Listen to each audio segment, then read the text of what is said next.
Uh-oh.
Okay, and now it's time for our weekend recap. We're going to kick it off with the rematch between Sergey Boachuk and Brandon Adams that did not go as I expected. I expected that 2 to 3 years out from their initial meeting, Sergey would have the answers that he didn't have the first time out. And the weirdest thing is that he actually did better in the first fight where he was stopped than he did yesterday in the rematch. Because before Sergey got stopped in their initial meeting, he was up on the judges' scorecards, whereas this time, he was down, and he was down bad, getting beaten at his own game, getting outfought mid-range to inside, each round similar to the last, both boys trading in the pocket, and Brandon is just getting the better of the exchanges. Consistently.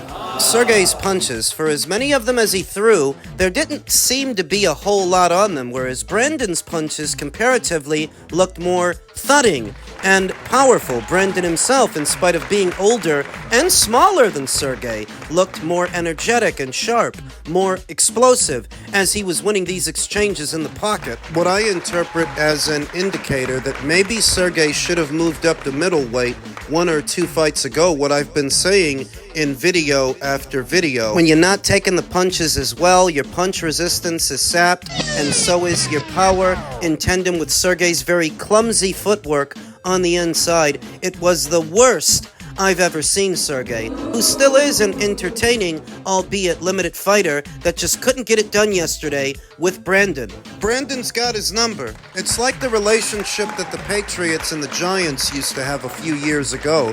You bump into somebody that just knows how to beat you. Brandon just knows how to beat Sergey Boachuk, and now it's back to the drawing board for Sergey Boachuk that I think now will probably move up to the middleweight division to start over and start fresh. Congratulations to Brandon. He beat the odds. He beat Sergey again. Over to the Callum Walsh versus Fernando Vargas Jr. fight at that same weight. It was my first time really seeing Callum work, watching him in action, and I was thoroughly impressed. At the very start, the intentions of the fighters was clear. Callum Walsh wanted to get inside and do the business and let heavy punches go, while Fernando wanted to move, wanted to box, wanted to stay out of trouble, except that he couldn't. There was a noticeable disparity in size between Callum and Fernando, to where Callum didn't need to be close to Fernando to touch him with punches, which he regularly did, as Fernando was attempting to move away. In the early goings of this fight, Callum was already getting in with meaty punches, several to the body. He made a commitment to the body in the whole first half of this fight, and I was surprised how many body shots Fernando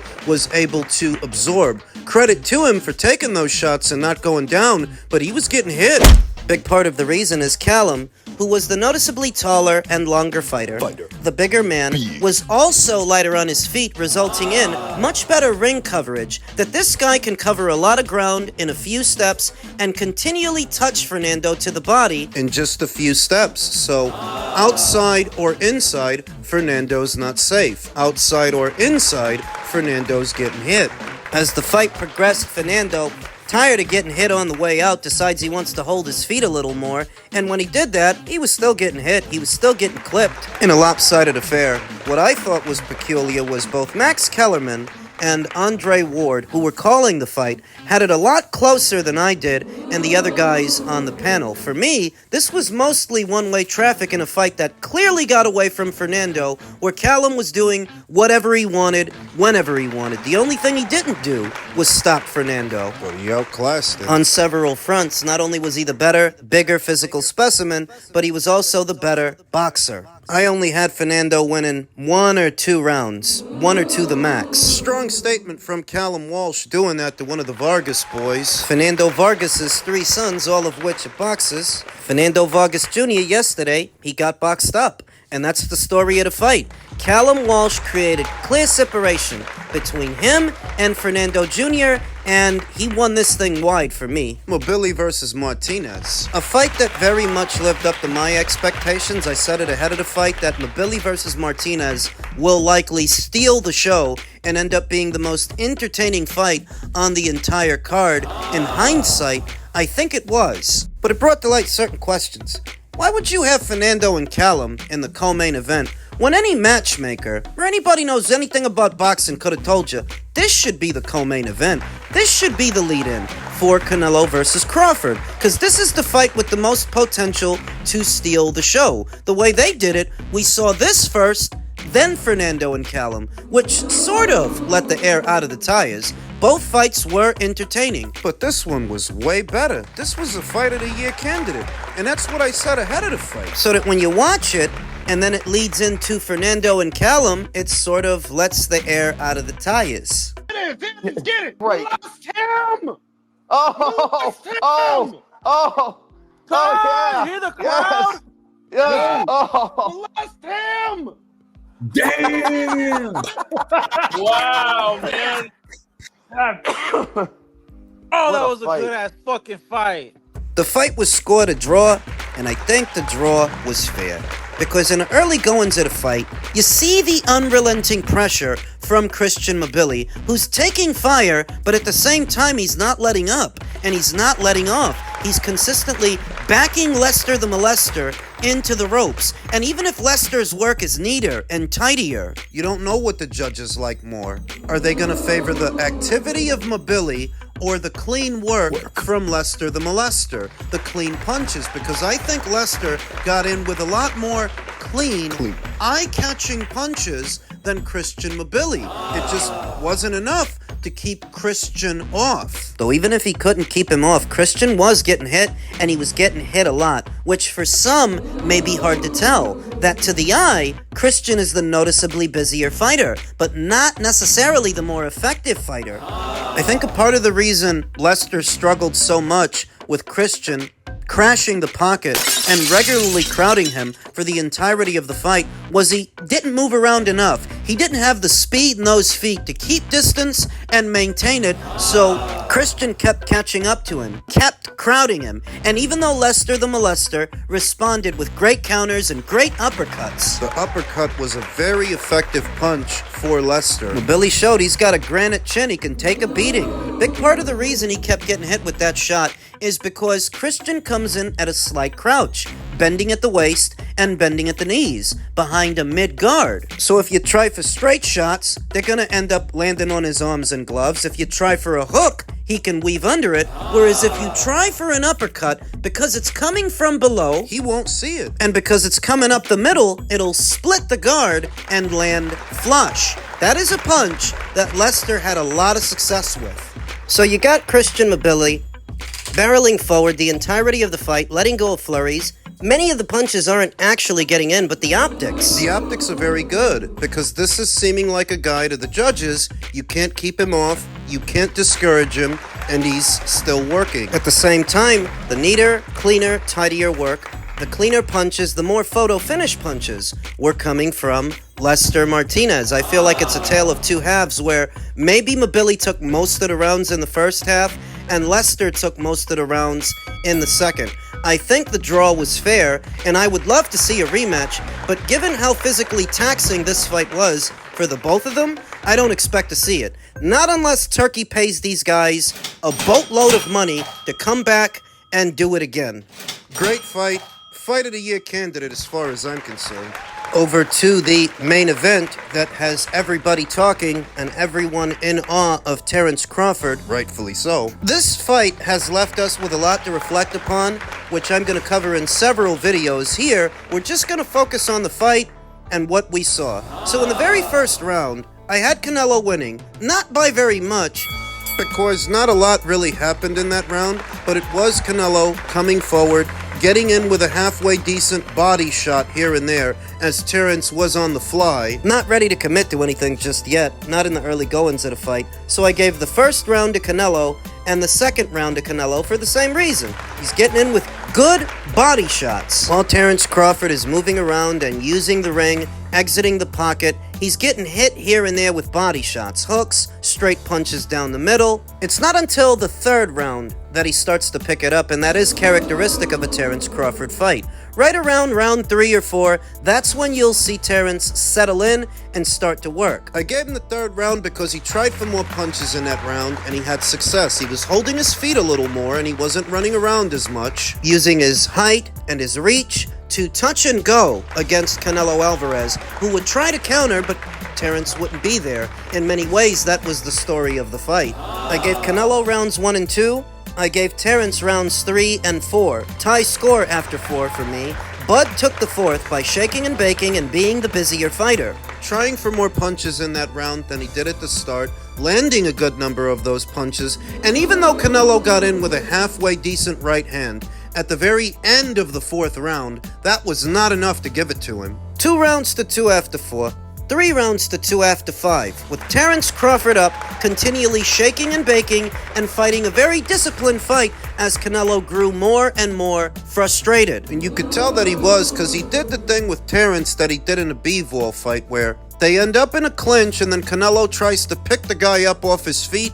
He did that to Terence. But the success that Terence was having continued from the 5th round into the 6th round, as Terence knew when to touch and go, And Canelo couldn't find him, couldn't pull the trigger quick enough to get off one of those meaty counters. Terence would touch him, and before Canelo can respond, Terence is out of the pocket and on the move. what was a winning strategy. I gave Terence the 6th, I gave him the 7th, who was in flow state at that point, and Canelo is only throwing 1 and 2 punches at a time, many of which really aren't getting in, while getting out-hustled by the older, smaller fighter. By then, the fight had clearly gotten away from Canelo. And he could not adjust.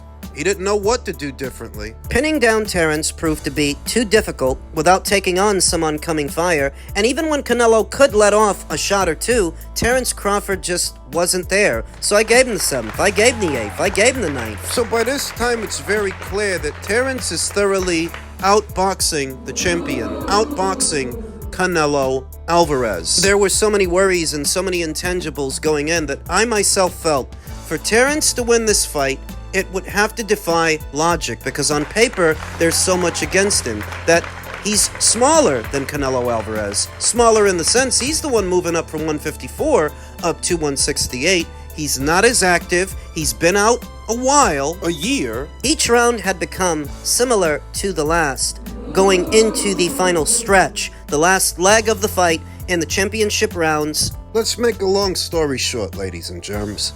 I had Terence Crawford winning this thing 10-2. 10 rounds to 2. The most that I could give Canelo on my card was 2 rounds. That's it. Terence Crawford fought a perfect fight. Him and Brian McIntyre devised a perfect plan. It's not any one thing that Terence did. It was many things, all of which worked. We already know. We knew Crawford is a great fighter, and I did what I supposed to do, right? I tried for every way, and I trained really hard, and he deserved all the credit. No, I try my best tonight, and I just cannot figure out the style. Was it something specific, the movement or his speed or power, or what? Was there something you could put your finger on that gave you the most trouble? Everything. Okay. He have everything. Has it sunk in yet that for the first time in forever, you're not a world champion? No, I feel a champion, no matter what. You know, I win no matter what, and I still feel the champion. So it is what it is. You need to take the loss and accept everything. But I'm gonna continue. I'm gonna continue to do it.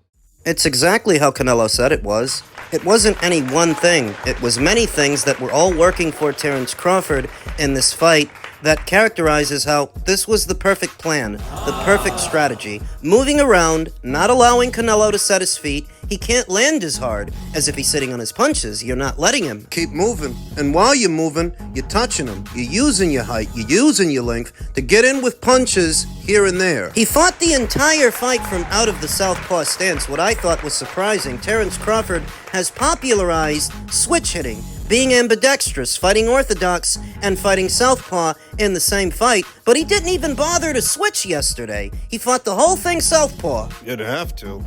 Now that bit of it I expected, that Terence would come out fighting southpaw, but where I was wrong was I thought that would make him a lot more susceptible to Canelo Alvarez's right hand. But Canelo couldn't find him. He couldn't find him with the right.